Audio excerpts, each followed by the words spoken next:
Bonjour, je suis Marina Ouattara.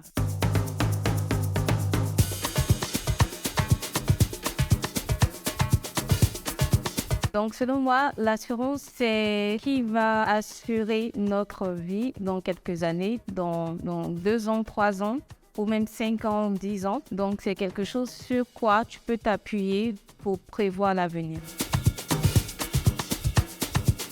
J'ai déjà souscrit à des projets d'assurance au niveau du véhicule, au niveau de la santé, au niveau du décès et aussi au niveau des enfants.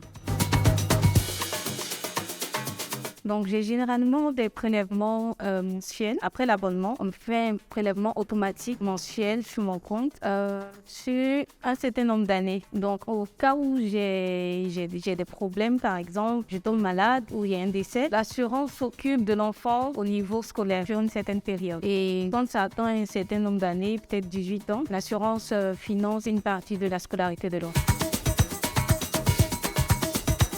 À quel âge j'ai souscrit à ma première assurance? Donc là, j'ai 32 ans et il y a 10 ans de cela, j'ai souscrit à ma première assurance, donc à 22 ans. Pourquoi j'ai choisi une assurance et pas une épargne? Bonne question. Bon, l'épargne, oui, j'ai des épargnes, mais au niveau de l'assurance, on a d'autres avantages. Donc, si par exemple j'ai pu économiser dans l'épargne, on va dire n'importe quoi, 1 million, que je décède, je touche du bois, ou que j'ai un problème, une incapacité. Au niveau de l'épargne, j'ai que 1 million. Mais au niveau de l'assurance, ils vont prendre plus d'1 million des charges au niveau de la scolarité de l'enfant. Donc, ils ne vont pas s'arrêter à mon épargne, mais ils vont aller encore au-delà.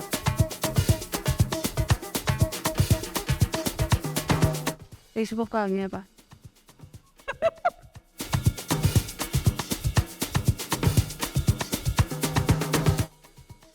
Pourquoi je ne pense pas à l'assurance retraite maintenant?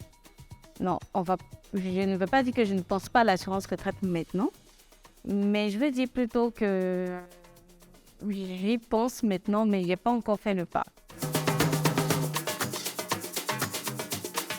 Est-ce que j'ai un conseil pour quelqu'un qui hésite à prendre l'assurance? Ce que je peux lui dire, c'est que moi aussi, j'ai beaucoup hésité, surtout pour l'assurance études de mon fils. Mais je pense que la meilleure chose, c'est vraiment de franchir le pas parce que prendre une assurance pour un enfant, au départ, tu penses que tu vas sentir le fait qu'on te prélève, mais à la longue, tu sens vraiment rien et ça préserve au fait l'avenir de l'enfant.